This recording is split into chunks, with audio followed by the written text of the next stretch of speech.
Hi friends, आज हम विधि या कानून का एक बहुत ही इंटरेस्टिंग टॉपिक का नाम है भारतीय न्याय संहिता, जिसे शॉर्ट में बीएनएस कहते हैं 2023। इसके बारे में काफी डिटेल्स चर्चा करेंगे। आप हमारे साथ बने रहिए ताकि आपको इसके बारे में जानकारी प्राप्त हो सके। तो टॉपिक हमारा भारतीय न्याय संहिता बीएनएस 2023।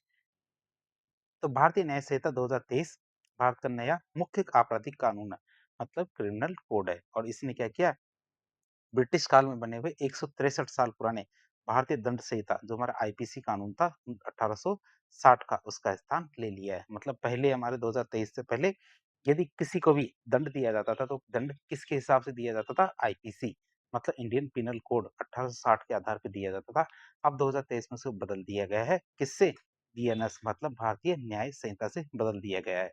पहले क्या है, इसके नाम में ही दंड हुआ करता था, तो दंड की बजाय क्या है, इसमें सुधार की बात की गई है। मतलब अब न्याय की बात की गई है और इसमें बदलाव हुआ है। और कितने सालों तक चला था ये? 163 साल तक चला था। बात करें इस कानून की, तो ये नया कानून है, इसका मूल दर्शन क्या है, मतलब क्या किस फिलोसफी के साथ इसको बनाया गया है? तो इस नए कानून का मूल दर्शन दंड की बजाय, मतलब पनिशमेंट की बजाय, न्याय सुनिश्चित करना है। आप इसे याद रखेंगे। इस नए कानून का मूल दर्शन क्या है? दंड की बजाय न्याय को सुनिश्चित करना है। और ये कानून क्या है? भारत की आपराधिक जो न्याय प्रणाली है, इसको आधुनिक, पारदर्शी और वर्तमान समय की चुनौती के अनुकूल बनाने के लिए लाया गया है। अब इस कानून के कुछ महत्वपूर्ण तथ्यों के बारे में बातचीत कर लेते हैं। तो ये कानून कब से लागू हुआ? तो ये कानून पूरे देश में 1 जुलाई 2024 को पूरी तरह से लागू हो गया था और संसद के द्वारा इसे दिसंबर 2023 में पारित किया गया था। तो दिसंबर 2023 में इसे पारित किया गया था और 1 जुलाई 2024 को इसे पूरी तरह से लागू कर दिया गया था। बात करें इसकी संरचना की, तो बीएनएस ये भारतीय न्याय संहिता 2023 में कुल 20 अध्याय हैं और 358 धाराएं। कितनी? 20 तो अध्याय हैं और 358 धाराएं। जबकि हमारी जो पुरानी आईपीसी थी उसमें 511 धाराएं हुआ करती थी। तो इस तरह से देखें तो 511 धाराओं को घटा करके कितनी धाराएं कर दिए? 358 धाराएं कर दिए। जो नई संहिता में जो पुरानी और जो अप्रासंगिक धाराएं थी उनको हटा दिया गया है और कई धाराएं जो एक से संबंधित थी तो उनको मिला करके एक ही धारा बना दी गई है। अब उनसे संबंधित सभी धाराओं के बारे में तो हम नहीं देखेंगे, लेकिन हमारे जो सिलेबस से संबंधित महत्वपूर्ण धाराएं हैं उनको तो हम देखेंगे इसके अंदर। सबसे पहले आता है हमारा धारा नंबर 1। तो पहली धारा क्या कहती है? पहली धारा है सेक्शन 1 की बात करें, इसमें हमारे अधिनियम के संहिता के संक्षिप्त नाम, विस्तार और कहाँ-कहाँ ये लागू हुआ इसके बारे में बताया गया है। तो ये धारा हमारे कानून के नाम, उसके अधिकार क्षेत्र को स्पष्ट करती है। बात करें सबसे पहले इसके संक्षिप्त नाम की, तो इस कानून को भारतीय न्याय संहिता 2023 कहा जाता है। इस हमारे जो कानून को क्या कहा जाता है? भारतीय न्याय संहिता 2023 कहा जाता है। इसका अधिकार क्षेत्र, ये ज्यूरिसडिक्शन क्या होगा? तो ये पूरे भारत में लागू होगा। भारत के भीतर किए गए किसी भी अपराध के लिए, या भारत के भीतर किए गए किसी भी अपराध के लिए हर व्यक्ति इस संहिता के तहत दंडनीय होगा। हर व्यक्ति क्या होगा? इस संहिता के तहत दंडनीय होगा। और यदि अपराध भारत से बाहर हो रहा है, फिर क्या करें? तो भारत से बाहर मतलब एक्स्ट्रा टेरिटोरियल की बात करें। यदि कोई भारतीय नागरिक भारत के बाहर जाके कोई अपराध करता है, या फिर भारत में पंजीकृत रजिस्टर्ड किसी जहाज या हवाई जहाज पर कोई व्यक्ति, चाहे वह किसी भी देश का हो, अपराध करता है, तो उस पे भी ये कानून लागू होगा। आप इसे याद रखेंगे कि भारत के बाहर की बात करें कि यदि कोई भारतीय नागरिक भारत के बाहर कोई अपराध करता है, या फिर भारत में रजिस्टर्ड किसी भी जहाज या हवाई जहाज पे कोई भी व्यक्ति हो, चाहे वो हमारा देश का हो, चाहे किसी भी देश का हो, वो अपराध करता है, तो उस पे भी ये कानून लागू होगा। भारत के बाहर से भारत की किसी कंप्यूटर संसाधन, जैसे कंप्यूटर रिसोर्स है, उसको निशाना बनाने का क्या, उसको निशाना बनाकर किया गया साइबर अपराध भी इसी के दायरे में आएगा। अब देखेंगे हम धारा नंबर 2। धारा नंबर 2 क्या है? परिभाषाओं से संबंधित है, मतलब डेफिनेशंस के संबंधित है। तो इस धारा में उन शब्दों को परिभाषित किया गया है जिनका पूरे कानून में बार-बार उपयोग होता है, और ये समझना इसलिए ज़रूरी है, क्यों? क्योंकि न्यायालय इन्हीं परिभाषाओं के आधार पर फैसले सुनाता है। सबसे पहली परिभाषा आता है बालक। बालक या चाइल्ड क्या होता है? तो बीएनएस 2023 के अनुसार देखें तो बालक क्या होगा? बालक की परिभाषा क्या होगी? बालक से तात्पर्य उस व्यक्ति से है जिसकी आयु 18 वर्ष से कम है। बालक किसे कहेंगे? जिसकी आयु 18 वर्ष से कम है। विशेषता की बात करें तो पुराना जो आईपीसी था उसमें अलग-अलग अपराधों के लिए उम्र की अलग-अलग सीमाएं तय की गई थी। क्या अलग-अलग अपराधों के लिए अलग-अलग उम्र की सीमाएं तय थी, लेकिन बीएनएस 2023 ने साफ-साफ कर दिया कि 18 वर्ष से कम आयु का हर व्यक्ति बालक ही माना जाएगा, जिससे हमारे महिलाओं और बच्चों के खिलाफ अपराधों के मामले में स्पष्टता आ गई। दूसरा देखेंगे कोर्ट, मतलब न्यायालय क्या है? मतलब कोर्ट ऑफ जस्टिस की बात करें। इसकी परिभाषा क्या होगी? तो ऐसा न्यायाधीश, क्या? ऐसा न्यायाधीश जिसे कानून द्वारा अकेले ही न्यायिक कार्य करने का अधिकार हो। क्या? जिसे कानून के द्वारा अकेले ही न्यायिक कार्य करने का अधिकार हो, या फिर न्यायाधीशों का ऐसा समूह, जिसे हम बेंच कहते हैं, जिसे एक साथ न्यायिक कार्य करने का अधिकार मिला हुआ हो, जब वे आधिकारिक रूप से अपना काम कर रहे हों, तो उसे हम न्यायालय कहेंगे। ये कोर्ट या कोर्ट ऑफ जस्टिस कहेंगे। फिर दस्तावेज की बात करें, मतलब डॉक्यूमेंट किसे कहेंगे? डॉक्यूमेंट की बात करें तो डॉक्यूमेंट की क्या परिभाषा हो गई? मतलब किसी भी पदार्थ, चाहे वो कागज हो, धातु हो या पत्थर हो, उस पर अक्षर, अंक या चिन्ह, इनके द्वारा व्यक्त किया गया कोई भी विषय, जिसे प्रमाण या एविडेंस के रूप में इस्तेमाल किया जा सके, उन्हें हम दस्तावेज कहेंगे। क्या कहेंगे? दस्तावेज या डॉक्यूमेंट कहेंगे। तो डॉक्यूमेंट क्या होगा? किसी भी पदार्थ जैसे कागज, धातु, पत्थर, इन पर अक्षरों, अंकों या फिर चिन्हों के द्वारा व्यक्त किया गया कोई भी विषय हो, जिसे हम प्रमाण या एविडेंस के रूप में काम में ले सकते हैं, इस्तेमाल कर सकते हैं, उन्हें हम डॉक्यूमेंट कहेंगे। आधुनिक बदलाव की बात करें तो बीएनएस में इलेक्ट्रॉनिक और डिजिटल रिकॉर्ड, जैसे हमारे ईमेल, सर्वर लॉग्स और जो मोबाइल डेटा, इनको भी दस्तावेज की परिभाषा में शामिल कर लिया गया है, जो हमारा आईपीसी के अंदर नहीं था। फिर लिंग की बात करें, जिसे अंग्रेजी में जेंडर कहते हैं, उसकी बात करें तो ये क्या है? परिभाषा की बात करें तो इस संहिता में जहाँ भी वह मतलब ही या हिम शब्द आता है, तो इसके शब्द के रूपों का प्रयोग किया गया है, वो वह किसी भी व्यक्ति पर लागू हो सकता है। सबसे बड़ा बदलाव की बात करें, जिसमें स्पष्ट रूप से पुरुष, महिला, ट्रांसजेंडर को शामिल किया गया है। तीनों को शामिल किया गया है, और ये भारतीय कानून के इतिहास में एक बेहद प्रगतिशील कदम है कि ही या हिम में क्या है? पुरुष, महिला, ट्रांसजेंडर तीनों शामिल होंगे। इसके लिए अलग से कोई शब्द नहीं है। क्या है? पुरुष, महिला, ट्रांसजेंडर को शामिल किया गया ही या हिम में। फिर सद्भावपूर्वक एक गुड फेथ की बात करें, गुड फेथ क्या होता है?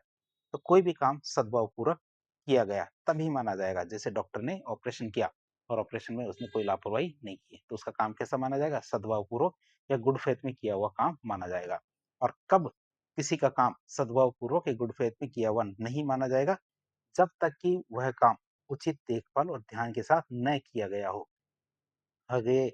यदि उसे उस काम को उचित देखभाल और ध्यान के साथ नहीं किया गया, तो उसे गुड फेथ के साथ किया हुआ नहीं माना जाएगा। जैसे डॉक्टर ने ऑपरेशन किया, लेकिन ऑपरेशन में उसने क्या है? लापरवाही कर दी। वैसे ऑपरेशन तो सही किया, लेकिन ऑपरेशन करते समय उसने लापरवाही कर दी, तो उसे ये नहीं कह सकता वो कि उसने गुड फेथ में काम किया था। क्यों? क्योंकि उसकी लापरवाही सबको दिख रही है, तो उसे गुड फेथ में किया हुआ काम नहीं माना जाएगा। महत्व की बात करें, यदि कोई अधिकारी या डॉक्टर लापरवाही से काम करता है और कहता है कि उसकी नीयत तो अच्छी थी, कानून इसे सद्भावपूर्वक नहीं मानेगा। क्या? कानून इसे सद्भावपूर्वक या गुड फेथ में किया हुआ काम नहीं मानेगा। फिर बात करेंगे हमारा सरकार या गवर्नमेंट क्या है? परिभाषा की बात करें तो सरकार शब्द का अर्थ भारत की केंद्र सरकार या किसी भी राज्य की राज्य सरकार से हो सकता है। न्यायाधीश या जज की बात करें, न्यायाधीश या जज क्या है? जज की परिभाषा देखें तो इसमें केवल वही नहीं आते जिन्हें आधिकारिक रूप से जज कहा जाता है। क्या? जज में हमारे क्या या न्यायाधीश में हमारे केवल वो ही नहीं आते जिनको आधिकारिक रूप से जज कहा जाता है, बल्कि ऐसा कोई भी व्यक्ति जिसे किसी भी कानूनी कार्रवाई मतलब दीवानी हो या फौजदारी, उसमें अंतिम या निर्णायक फैसला देने का अधिकार कानून के द्वारा दे दिया गया है। किसके द्वारा? कानून के द्वारा किसी भी व्यक्ति को मतलब ऐसा अधिकार दे दिया गया है कि वह कानूनी कार्रवाई चाहे दीवानी हो या फौजदारी हो, उसमें अंतिम या निर्णायक फैसला दे सकता है, तो उसे भी जज मानेंगे। तो हमारे हाई कोर्ट, सुप्रीम कोर्ट के जज तो होंगे होंगे, लेकिन कुछ मामलों में जिला मजिस्ट्रेट या कलेक्टर को भी जज माना जाता है। फिर व्यक्ति या पर्सन की बात करें, व्यक्ति या पर्सन की बात करें तो इसकी परिभाषा क्या होगी? तो इस शब्द में केवल जीता जागता इंसान ही शामिल नहीं होता, बल्कि कोई भी कंपनी, समिति या व्यक्तियों का समूह शामिल होता है। किसमें? पर्सन में। चाहे उनका रजिस्ट्रेशन हुआ हो या नहीं हुआ हो। यानी किसी कंपनी के खिलाफ भी आपराधिक मुकदमा चलाया जा सकता है। क्या? किसी कंपनी के खिलाफ भी आपराधिक मुकदमा चलाया जा सकता है। तो पब्लिक मतलब लोग की बात करें तो ये क्या है? इसकी परिभाषा देखें तो आम जनता का कोई भी वर्ग या क्लास, कोई भी समुदाय मतलब कम्युनिटी लोग या पब्लिक में शामिल हो सकती है। या आम जनता का कोई भी वर्ग हो या कोई भी समुदाय लोग मतलब पब्लिक में शामिल हो सकता है। फिर लोक सेवक की बात करें, जिसे पब्लिक सर्वेंट कहते हैं, तो इसकी परिभाषा क्या होगी? तो ये एक बहुत ही व्यापक परिभाषा है इसकी। लोक सेवक की क्या? एक बहुत ही व्यापक परिभाषा है। इसमें वो सभी लोग शामिल होते हैं जो सरकार के अधीन कर्तव्य निभाते हैं और उसके बदले में वेतन पाते हैं। तो सरकार के अधीन अपना कर्तव्य निभाते हैं, नौकरी करते हैं और उसके बदले में सैलरी या वेतन लेते हैं। और इसमें कौन-कौन शामिल होते हैं? इसमें सेना के कमीशन अधिकारी, न्यायाधीश, न्यायालय के अधिकारी, जैसे हमारे लिक्विडेटर, कमिश्नर, पुलिस अधिकारी, लोगों को जेल में रखने का अधिकार पाने वाले अधिकारी, हमारे सरकारी संपत्ति की देखरेख करने वाले, कर वसूलने वाले और चुनाव कराने वाले अधिकारी। तो ये वैसे तो चिटपुट लगते हैं, लेकिन ये क्या होते हैं, हमारे लोक सेवक या पब्लिक सर्वेंट किस कैटेगरी में आएंगे। तो लोक सेवक की कैटेगरी बहुत बड़ी है। फिर बात करें मूल्यवान प्रतिभूति किसे कहते हैं, वैल्यूएबल सिक्योरिटी किसे कहते हैं। बात करें इसकी परिभाषा की, तो हमारा मूल्यवान प्रतिभूति एक ऐसा दस्तावेज होता है, क्या एक ऐसा दस्तावेज होता है जिससे कोई कानूनी अधिकार या लीगल राइट पैदा होता है, या फिर कानूनी अधिकार बढ़ता है, या फिर ट्रांसफर होता है, या प्रतिबंधित होता है, या फिर खत्म होता है। तो इसे हम क्या कहते हैं, लीगल क्या कहते हैं, हमारे वैल्यूएबल सिक्योरिटी कहते हैं। तो वैल्यूएबल सिक्योरिटी या फिर मूल्यवान प्रतिभूति किसे कहते हैं, तो एक ऐसा दस्तावेज है जिससे कोई कानूनी अधिकार पैदा होता है, कानूनी अधिकार बढ़ता है। जैसे मैंने कोई कार खरीद ली, कार की खरीदने के बाद क्या मैंने उसका जो अथॉरिटी थी वो मैंने ले ली। अब इससे क्या है, वो एक ऐसा दस्तावेज बन गया जिससे कोई कानूनी अधिकार पैदा होता है। कानूनी अधिकार कैसे, कि वो कार अब मेरी है, क्यों, क्योंकि वो डॉक्यूमेंट अब मेरे पास है। ये तो कानूनी अधिकार तो पैदा हो गया। अब बढ़ता कैसे है, कि मैं एक के बजाय 2 भी कार ले सकता हूँ, 3 भी कार ले सकता हूँ। तो इस तरह से हमारे डॉक्यूमेंट बढ़ते जाएँगे, तो हमारा कानूनी अधिकार बढ़ता भी है। ट्रांसफ़र, इनमें से मैं किसी कार को दूसरे को बेच दूँ, तो मेरा ये जो कानूनी अधिकार है किसी और के पास चला जाएगा। प्रतिबंधित होता है, मतलब सारे के सारे डॉक्यूमेंट मेरे पास रखूँ, ना तो मैं काम में लूँ, ना किसी को काम में लेने दूँ। तो प्रतिबंधित भी कर सकते हैं, या फिर उन कागज़ों को फाड़ करके या फिर गाड़ी को जला करके मैं इस अधिकार को खत्म भी कर सकता हूँ। ये हमारी मूल्यवान प्रतिभूति होती है।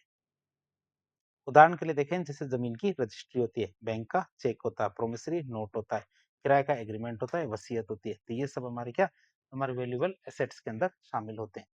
अगर कोई व्यक्ति लिखित में स्वीकार करता है कि उस पर कोई कानूनी देनदारी है, तो वो भी हमारी मूल्यवान प्रतिभूति कहलाएगी। क्या, यदि अगर कोई व्यक्ति क्या लिखित में स्वीकार करता है कि उस पर कोई कानूनी देनदारी है, तो वो भी हमारी मूल्यवान प्रतिभूति कहलाएगी। अब हम अध्याय 11 की बात करेंगे। अध्याय 11 में हमारे धारा 187 से 195 तक हमारी शामिल होती है, जो क्या होती है, सार्वजनिक शांति के विरुद्ध अपराधों के विरुद्ध धाराएं हैं। बात करेंगे अध्याय 11। अध्याय 11 किससे संबंधित है, सार्वजनिक शांति के विरुद्ध जो अपराध होते हैं उनके विषय में बताया गया है। सबसे पहली धारा आती है हमारी कौन सी, 189। कौन सी, 189 धारा आती है, जो क्या कहती है, विधि विरुद्ध जमाव। जब विधि विरुद्ध जमाव की बात करें, अनलॉफुल असेंबली की, ये धारा क्या परिभाषित करती है, कि लोगों की भीड़ को कब गैर कानूनी या फिर विधि विरुद्ध माना जाएगा। कि लोग जब इकट्ठा होते हैं, एक जगह इकट्ठे होंगे, तो लोगों की भीड़ हो जाएगी, तो लोगों की भीड़ को कब गैर कानूनी या विधि विरुद्ध माना जाएगा। ये पुरानी आईपीसी की धारा 141 के जैसी है। तो सबसे पहले इसकी परिभाषा देखें विधि विरुद्ध जमाव की। तो 5 या उससे अधिक लोगों, क्या 5 या उससे अधिक व्यक्तियों का कोई भी जमाव, 5 या उससे अधिक व्यक्तियों का कोई भी जमाव विधि विरुद्ध कब माना जाएगा, यदि उस जमाव में शामिल व्यक्तियों का एक सामान्य उद्देश्य हो, जिनमें से कोई एक, निम्न में से कोई एक उनका एक सामान्य उद्देश्य हो, तभी उसे विधि विरुद्ध माना जाएगा। जैसे सरकार को डराना, 5 से ज्यादा लोग इकट्ठे हुए, क्यों इकट्ठा हुए, क्योंकि वे सरकार को डराना चाहते हैं। चाहे हमारे केंद्र सरकार हो, राज्य सरकार हो, संसद हो, राज्य विधानमंडल हो, या कोई भी लोक सेवक हो, मतलब पब्लिक सर्वेंट हो, उनको आपराधिक बल के, क्रिमिनल फोर्स के प्रदर्शन के द्वारा डराना या धमकाना, और इसके लिए 5 या 5 से ज्यादा लोग इकट्ठे हुए हैं, तो उसे विधि विरुद्ध जमाव माना जाएगा। कानून का विरोध करने के लिए, तो किसी भी कानून या कानूनी प्रक्रिया जो लीगल प्रोसेस है, उसके पालन या निष्पादन का विरोध करने के लिए 5 या 5 से ज्यादा लोग इकट्ठे हुए हैं। अपराध करना, तो कोई भी रिश्ती मतलब मिसचीफ करने के लिए, आपराधिक अतिचार मतलब क्रिमिनल ट्रांसपास करने के लिए, ट्रेसपास करने के लिए, या फिर कोई अन्य अपराध करने के लिए 5 या 5 से ज्यादा लोग इकट्ठे हुए हैं, तो उसे भी विधि विरुद्ध माना जाएगा। संपत्ति पर कब्जा करना, संपत्ति पर कब्जा करने की बात करें, तो आपराधिक बल का प्रयोग करके, क्या, आपराधिक बल का प्रयोग करके किसी व्यक्ति की संपत्ति पर कब्जा करना, या उसे उसके अधिकार से जबरन वंचित कर देना, जैसे रास्ते का अधिकार या पानी के अधिकार से वंचित कर देना, तो इसे भी विधि विरुद्ध माना जाएगा।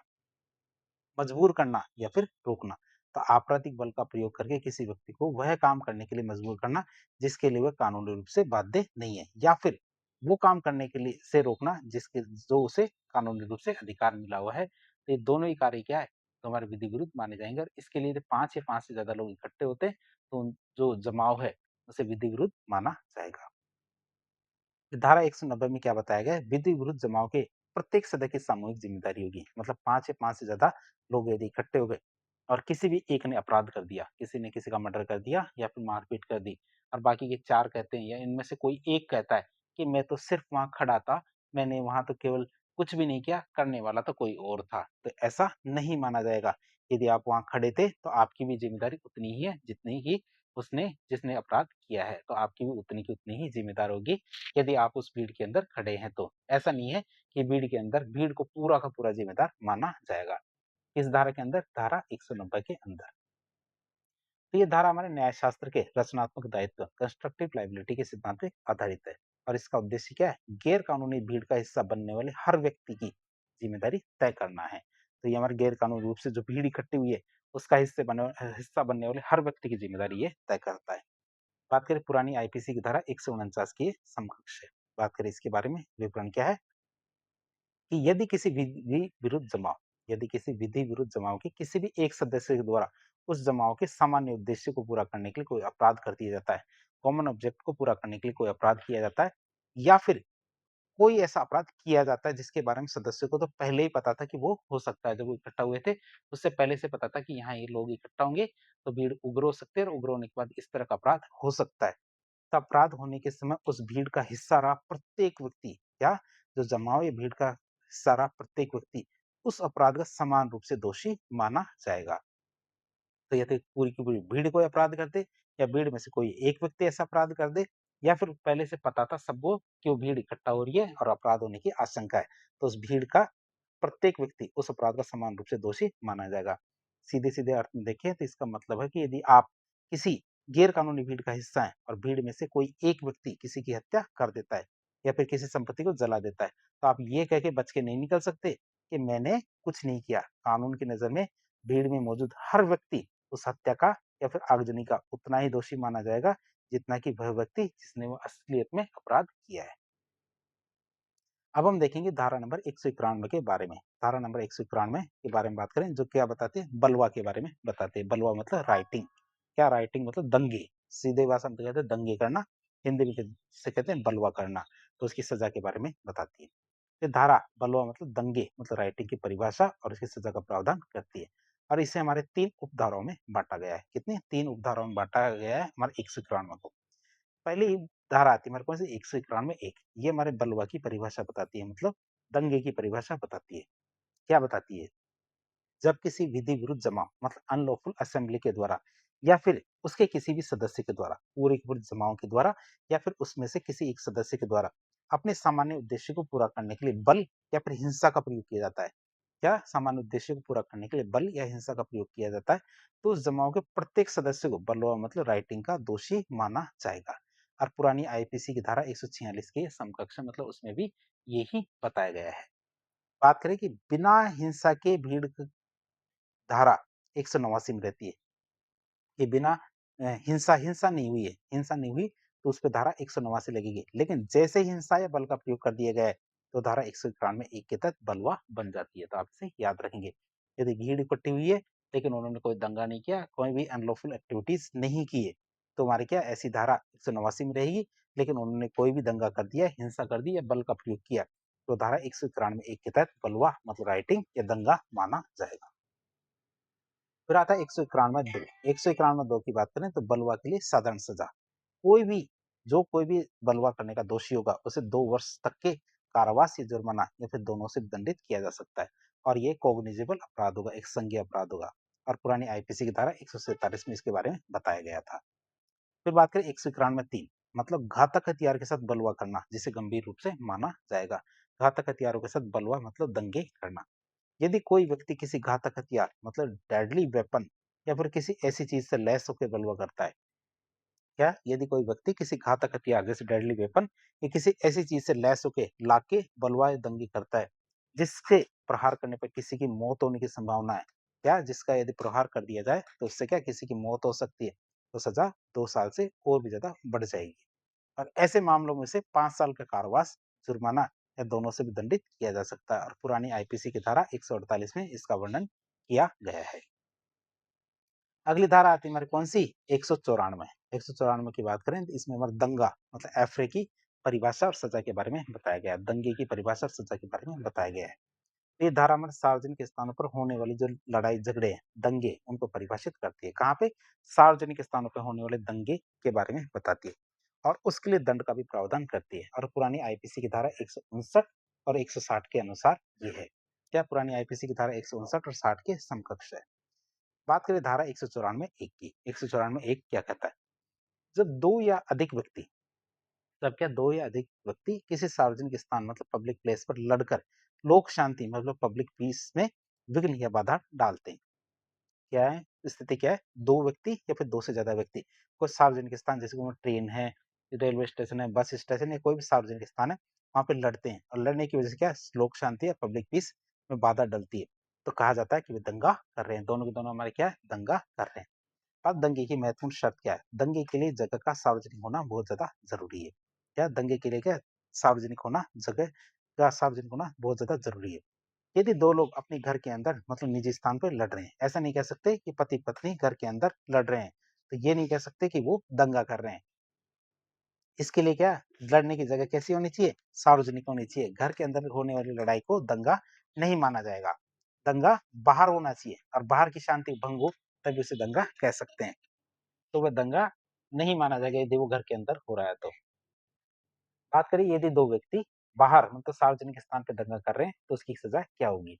194 2 के तहत उसकी सज़ा बताई गई है कि दंगा करने वाले दोषी व्यक्ति को 1 महीने का कारावास या फिर ₹1000 तक के जुर्माने या दोनों से दंडित किया जा सकता है। अब हम बात करें कि 2 शब्द देखे थे हमने, एक तो बलवा देखा था और एक दंगा देखा था। बलवा मतलब राइटिंग और दंगा मतलब एफए।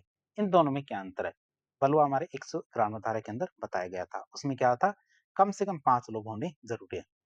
बलवा करने के लिए, राइटिंग करने के लिए कम से कम 5 लोग होने चाहिए और ये किसी भी स्थान मतलब निजी पे भी हो सकता है, सार्वजनिक पे भी हो सकता है और इसमें सज़ा गंभीर रूप से 2 से 5 साल की होती है। बल्कि हमारे दंगे की बात करें जिसे एफरे कहते हैं, तो ये हमारे 194 धारा के अंदर इसके बताया गया है और कम से कम इसमें हमारे 2 लोग होने चाहिए। इसमें कम से कम कितने? 2 लोग होने चाहिए और ये केवल सार्वजनिक स्थान पे ही हो सकता है और इसकी सज़ा थोड़ी-सी हल्की है मतलब 1 महीने की सज़ा दी जाती है। अब हम बात करेंगे धारा 195 की। धारा 195 क्या कहती है? तो दंगा आदि को दबाने वाले लोक सेवक पे ही हमला कर दिया जाए कि कोई व्यक्ति दंगा कर रहे हैं, कुछ व्यक्ति दंगा कर रहे हैं और जो लोक सेवक उनको क्या छुड़ाने के लिए या फिर बंद करने के लिए आते हैं, यदि उन्हीं पे हमला कर दिया जाए, तब क्या होगा? तो ये धारा हमारे पुलिस या फिर अन्य जो सरकारी अधिकारी है, उनको सुरक्षा प्रदान करती है। ये धारा क्या करती है? हमारे पुलिस और अन्य सरकारी अधिकारियों को सुरक्षा प्रदान करती है कि जब वे ड्यूटी पर हो रहे, या जब वे ड्यूटी कर रहे होते हैं, तब उनको सुरक्षा देती है। तो ये हमारे क्या पुरानी आईपीसी की धारा 152 के समकक्ष है। बात करें इसकी परिभाषा की, यदि कोई लोक सेवक मतलब पब्लिक सर्वेंट जिसमें पुलिस अधिकारी या मजिस्ट्रेट किसी विधि विरुद्ध जमा मतलब अनलॉफुल असेंबली को तितर-बितर करने के लिए या फिर बलवा या दंगा रोकने का प्रयास कर रहा है और उसी दौरान उस व्यक्ति मतलब उस लोक सेवक पर कोई व्यक्ति क्या उस लोक सेवक पर हमला कर देता है। क्या करता है? उसी समय उस पे क्या हमला कर देता है या फिर आपराधिक बल मतलब क्रिमिनल फोर्स का प्रयोग करता है जैसे बंदूक दिखा दी, चाकू दिखा दिया या फिर उसे डराता धमकाता है और उसके काम में बाधा डालता है। तो ऐसे कृत्य के लिए दोषी को 3 वर्ष का कारावास, जुर्माना या फिर दोनों से दंडित किया जा सकता है। आप इसे याद रखेंगे।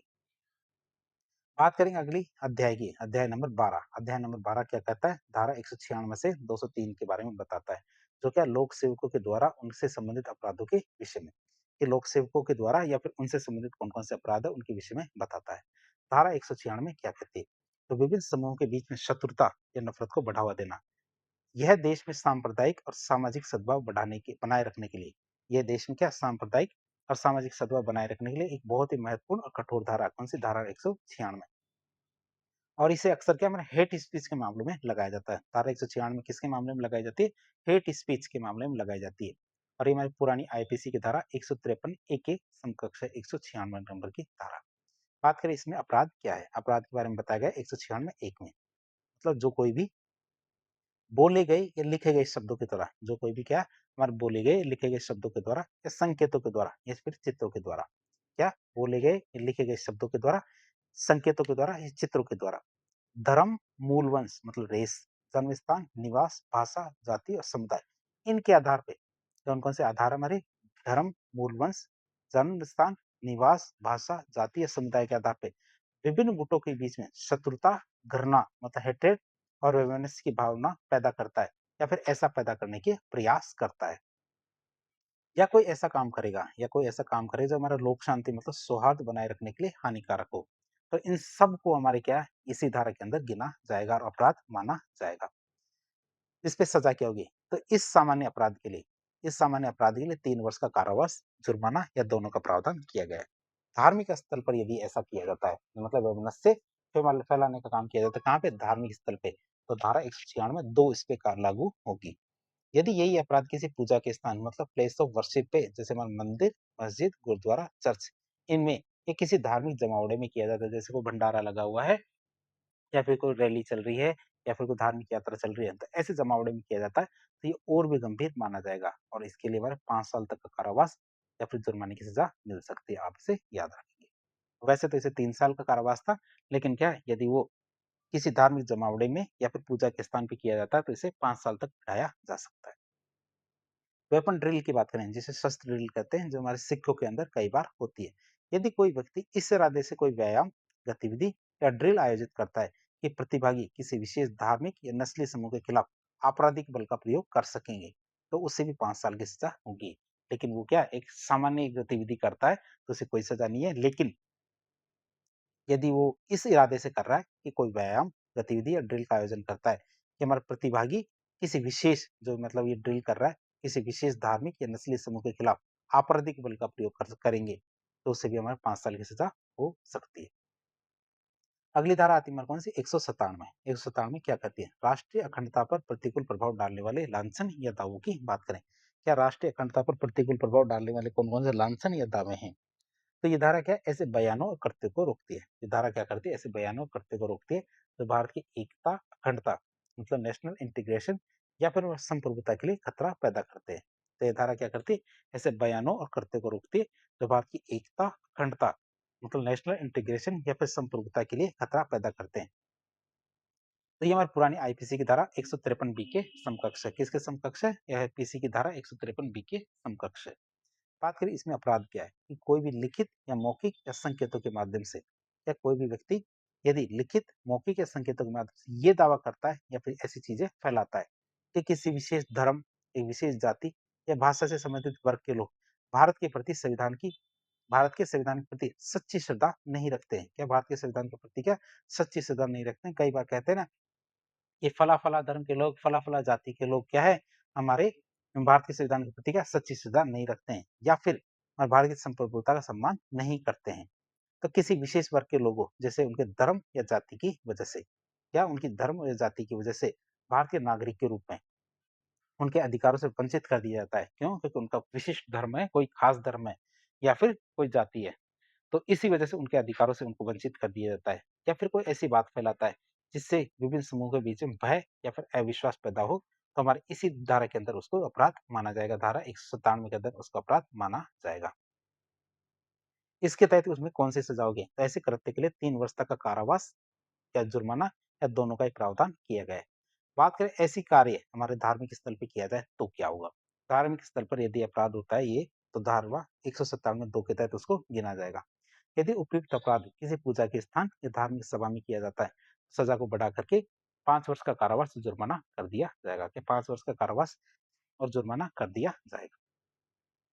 अगला आता है हमारा अध्याय 15। अध्याय 15 में धारा 268 से 295 तक है, जो क्या बताती है? लोक स्वास्थ्य, सुरक्षा, सुविधा, शिष्टता और सदाचार पर पड़ने वाले, पर प्रभाव डालने वाले अपराधों के विषय में बताता है। जैसे 270 क्या बताती है? हमारी लोक न्यूसेंस, लोक न्यूसेंस के बारे में बताती है धारा 270। तो ये धारा हमारे सार्वजनिक उपद्रव, जो हमारे पब्लिक न्यूसेंस है, उसको परिभाषित करती है। और पुराने कानून आईपीसी की धारा 268 की जगह इसने ली है 270 ने। बात करें कानून क्या कहता है, कि अगर कोई व्यक्ति ऐसा काम करता है, अगर कोई व्यक्ति ऐसा काम करता है या किसी ऐसे काम को करने में चूक करता है, मतलब इलीगल ओमिशन करता है, जिससे आम जनता को या आसपास के रहने वाले लोगों को आम चोट, मतलब इंजरी, खतरा, मतलब डेंजर या परेशानी होती है, तो कानून क्या कहता है? लोक न्यूसेंस, पब्लिक न्यूसेंस की। तो अगर कोई व्यक्ति ऐसा काम करता है या फिर ऐसे काम करने में चूक करता है, जैसे किसी की छत खराब हो रही है, लेकिन उसे बार बार कहा जाता है कि भाई आपकी छत कभी भी इतनी जर्जर है, कभी भी आपका पूरा मकान ढह सकता है, और ढहने की वजह से आसपास के रहने वाले लोगों को या रोड पे चलने वाले लोगों पे कचरा गिरेगा और हो सकता है इससे उसको नुकसान हो जाए। तो ऐसा काम करने से चूक करता है, क्या कहता है? चूक कर दी। क्यों? क्योंकि उसको समय से यदि ढहा देता या गिरा देता तो किसी को नुकसान नहीं होता, लेकिन उसने ये चूक कर दी। या कोई ऐसा काम करता है कि जैसे मान लीजिए कोई बहुत बड़ी रैली चल रही है, लोग आ रहे जा रहे हैं और उसी समय वो ऐसा काम करता है, तो उसे पब्लिक न्यूसेंस या लोक न्यूसेंस कहेंगे। तो आम जनता को या आस-पास के रहने वाले लोगों को कोई आम चोट लगती है, इंजरी होती है, खतरा होता है कि जैसे लोगों ने साफ-साफ बताया कि आप कुत्ते आप पाल नहीं सकते सार्वजनिक जगहों पे, लेकिन कुत्ते पालते हैं या परेशानी मतलब अनोयंस होती है। तो हमारे इस लोक न्यूसेंस के अंदर इसके गिना जाएगा 270 धारा के अंदर। या उस जगह से गुजरने वाले या सार्वजनिक संपत्ति का इस्तेमाल करने वाले लोगों के रास्ते में बाधा या खतरा पैदा होती है। जैसे आपने ट्रक खरीद लिया और किसी के गेट के आगे उसे खड़ा कर दिया। तो ये भी हमारे क्या लोक न्यूसेंस में गिना जाएगा।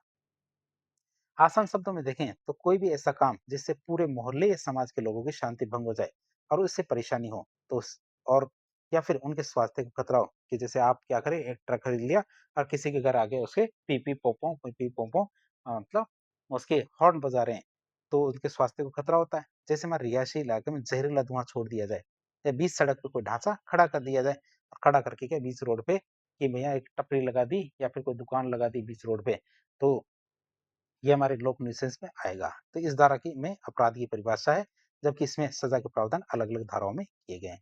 केवल 100 270 धारा में तो क्या अपराध की परिभाषा बताई गई है, जबकि इसके सजा के प्रावधान अलग-अलग धाराओं में किए गए हैं।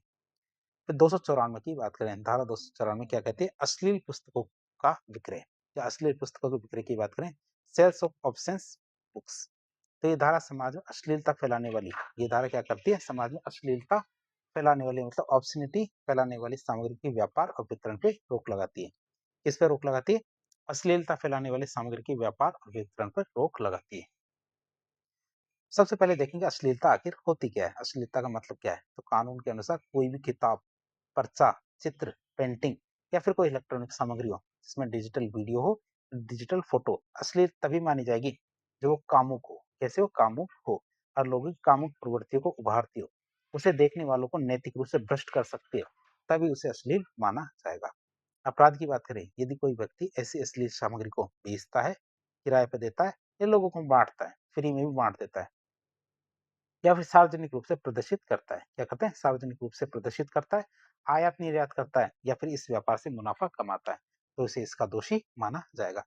अपवाद की बात करें, यदि कोई कलाकृति, किताब या चित्र विज्ञान, चित्र क्या है? विज्ञान, साहित्य, कला के हित में मतलब पब्लिक गुड में है, ये किसी प्राचीन मंदिर, धार्मिक स्थल की नक्काशी का हिस्सा है, तो इसे इस कानून के तहत अपराध नहीं माना जाएगा। जैसे हमारे जो कुछ मंदिर होते हैं, जैसे हमारे कौन से मंदिर है अ, जो चंदेल शासकों के द्वारा बनाए गए थे, उनकी बात करें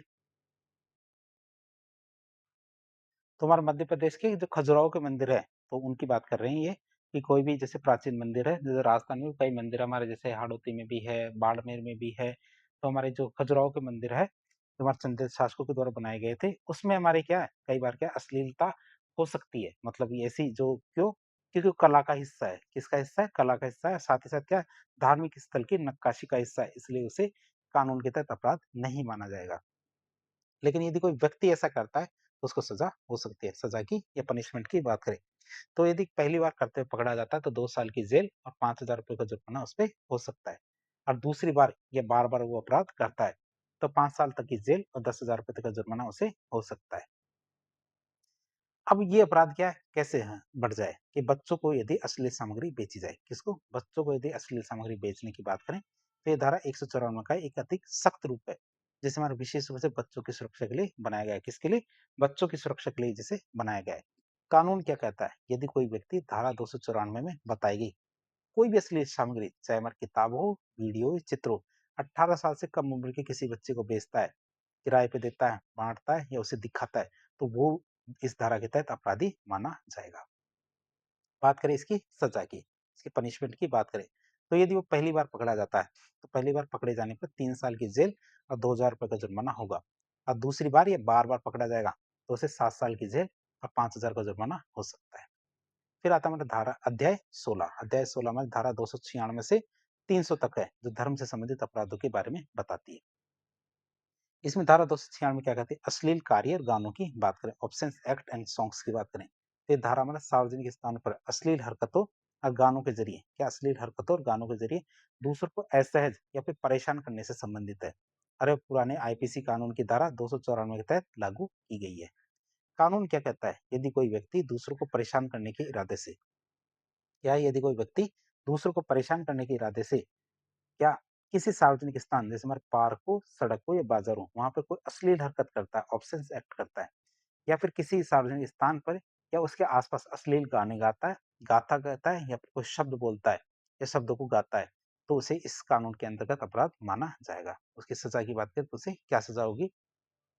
तो उसे अधिकतम 3 महीने की जेल की सज़ा होगी। कितने? अधिकतम 3 महीने की जेल की सज़ा होगी या फिर 1000 का जुर्माना हो सकता है, दोनों भी हो सकते हैं। तो हमारा धारा 294, 95, 96 के तहत आने वाले अपराध कैसे होते हैं? संज्ञेय होते हैं और ज़मानती हैं। आप इसे याद करेंगे, कॉग्निजेबल और ज़मानती है और किसी भी मजिस्ट्रेट के द्वारा इनकी सुनवाई की जा सकती है। तो इस तरह आज एक लेक्चर के ज़रिए हमने बीएनएस मतलब भारतीय न्याय संहिता की 2023 की जो महत्वपूर्ण धाराओं के बारे में जानने की कोशिश की। तो इस प्रकार के इन्फॉर्मेटिव वीडियो देखने के लिए हमारे चैनल से जुड़े। वीडियो यदि पसंद आता है तो वीडियो को लाइक करें, चैनल को सब्सक्राइब करें, अपने दोस्तों के साथ शेयर करें। धन्यवाद।